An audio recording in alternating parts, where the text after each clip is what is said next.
Thanks for joining me, guys. So today's episode of Trucking with the Big Mac, I will be talking about 8th edition and my thoughts after my first game. Now, it's not that I've just blah blah blah blah blah. I tell you what, he's going on a bit, isn't he?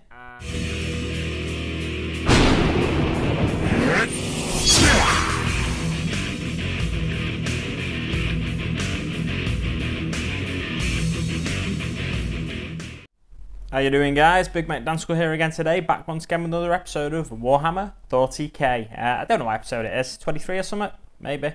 And this week's episode is all about basically my first impressions of 8th edition. And you know, from my point of view, it's almost as if I'm a new gamer. Now, I played a couple of games of 7th edition, but a lot of the way I'm looking at the game is from a new gamer's point of view.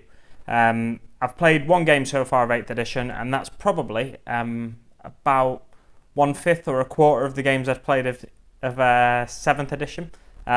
So I've got nearly a level playing field to compare one game to the other. So it's not going to be a massive in-depth review of the game or anything like that. It's just going to be a quick chat about my thoughts. So I might as well get started, hadn't I? So I played one game. It was last Saturday against Craig from Kiblams, and I had a great time. I had an amazing time. Now, with 7th edition, I've mentioned this in previous videos, I know, but I'm just going to keep banging on about it until we've all forgotten about 7th edition. With 7th edition, I found myself flicking from book to book, from page to page to find rules, which inevitably slowed the game down an awful lot. Because there was big gaps between the games I played, I'd forgotten a lot of rules when I was going back to the game, and so the rules never, very few rules stuck in my head constantly. But with this new edition, with 8th edition, you've got an 8-page core rule book, and most of the things you need are in there or on the data sheets, the unit profiles. However, there is one thing that does have you flicking from page to page still, and the way the indexes or the indices are set up at the minute, some units have lots of weapon options, and for those units, they can't fit them all on the data sheet or unit profile.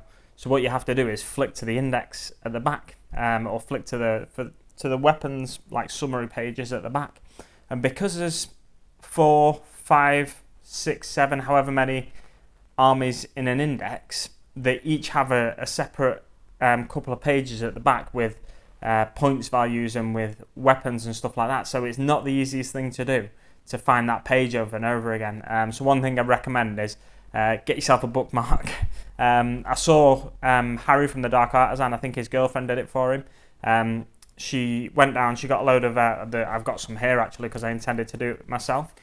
She got a load of post-its and she just cut them into slices and marked out all the pages and what units are on those pages. So that's probably a really useful thing to do if you're going to be flicking from page to page. Or alternatively, what you could of course do is photocopy the pages that you think you'll be flicking to most often, or indeed all the pages if you want. So if you've got say if you've got a unit of boys with slugger choppers and a unit of boys with shooters, you might want two separate copies of that so you can just quickly look. I know something Craig did for Age of Sigmar, he's printed himself off some small quick reference profiles for the Age of Sigmar War Scrolls, and that's just a lovely quick reference point for you. I don't think it's done that yet for 40k, but it could be something worth looking into if you're going to be playing the game a lot. So what do we take from what I've just said? I guess what we can take from it is that the game is a lot more accessible now to newcomers, which is, for me, it's only a positive thing, because every time I play the game, it might be a few months since I last played the game, so every time I play the game, potentially I'm going to be in that newcomer mindset again where I've got to remember everything, but you kind of don't have to this time. There's rules within each unit profile that are slightly different to other units, but you're coming across a lot of the same things in different profiles, which is an interesting point because where previously there was universal special rules like feel no pain, so after you'd taken a wound and failed to make a saving throw, you get to roll a feel no pain, which was either 5+ or 6+ depending on the unit, and it could be modified because of other units or other rules that are in play. Now, in a unit profile, it might say the Death Guard, for example, they say disgustingly resilient, and after you've taken the wound and failed to make the saving throws, you roll a dice, and on a 5-up, you don't take the wound. And you could have that where the Orc Pain Boy, for example, he effectively gives the same rule to any unit he's within, I think it's 6 inches of. Effectively, it gives him that same rule, but rather than, they've copied and pasted the wording for a lot of the rules into a lot of different profiles. But they could have just had like a universal special rule. They've changed the name of the rule, so it might say Doc's Tools for the. I'm not sure what exactly it says, but it might say something like Doc's Tools for the Orc Pain Boy, or it might also, or it's disgustingly resilient, I think, for the Death Guard, which it kind of seems ham-fisted that they've got different names for the rules, but they're basically the same rule. But there you go. That's the way they've done it, and I guess it sort of gives you in your mind probably the reason they've done it that way is because in your mind it gives you a sort of narrative that's playing out in your head.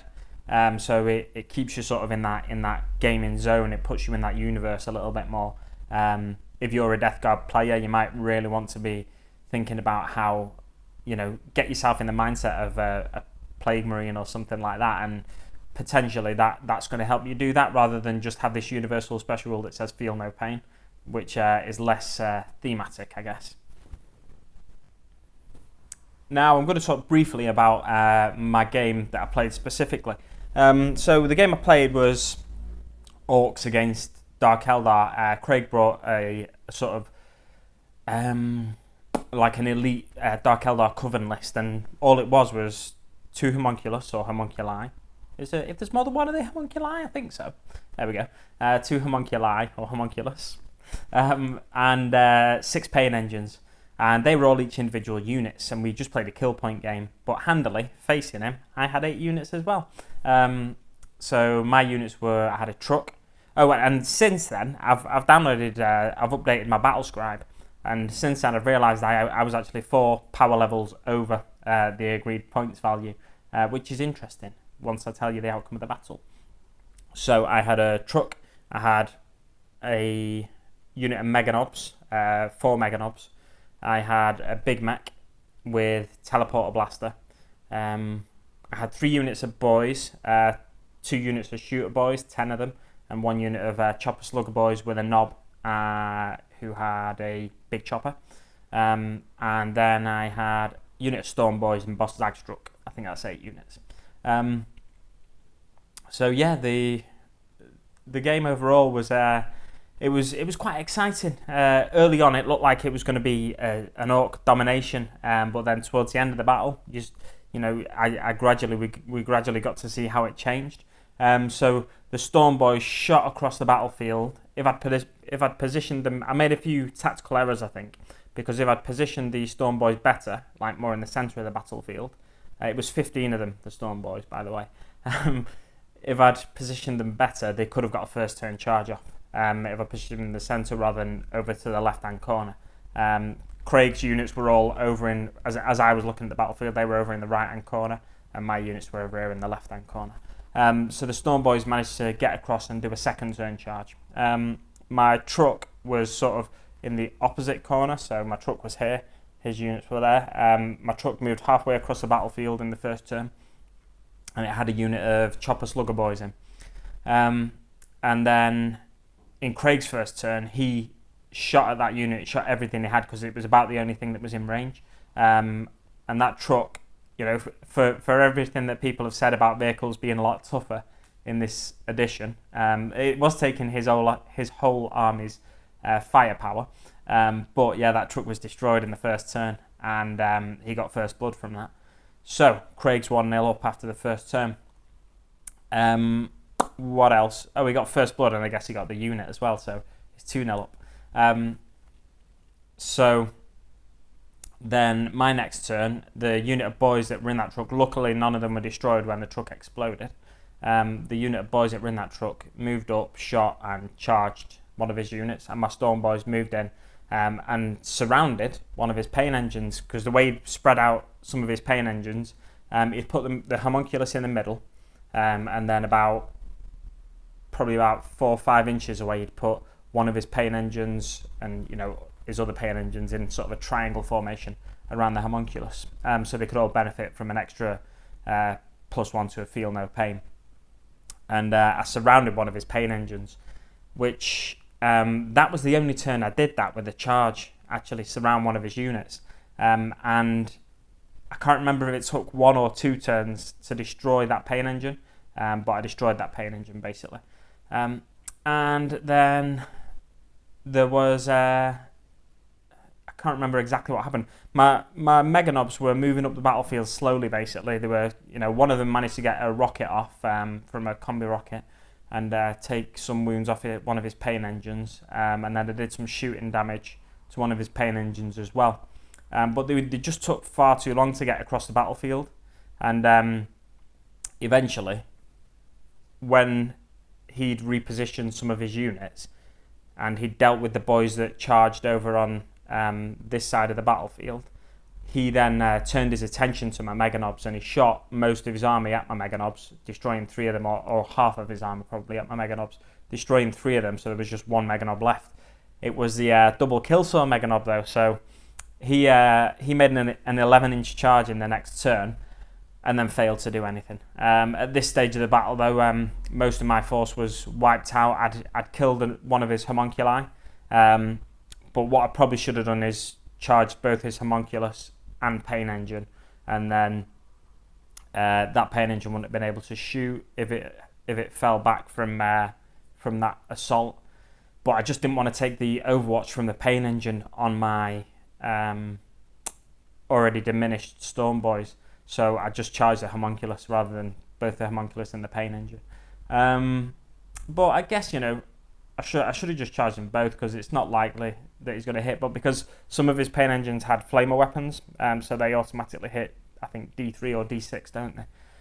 So I was a bit reluctant to charge the pain engine as well. I think what I should have done, instead of taking Meganobs, I should have taken more boys. I just wanted to take a few, a variety of units, because it's the first game I played, so I wanted to see how each unit coped on the battlefield, basically.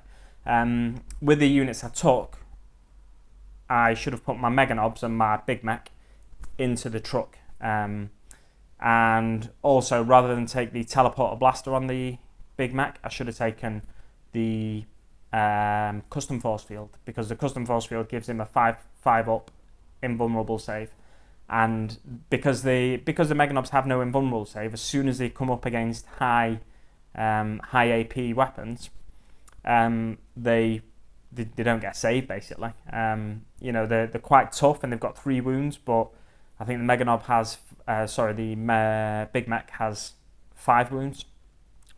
But when fire's focused just on them, it's tough for them to survive, really, because the weapons on the pain engines that Craig had, it was all tailored. He's been playing Harry from Tabletop Banter quite a lot recently, and Harry's been taking custodes and stuff like that, so he's kind of tailored his list to cope with the custodes. So the Meganobs were basically the same as custodes, just not quite as resilient, probably.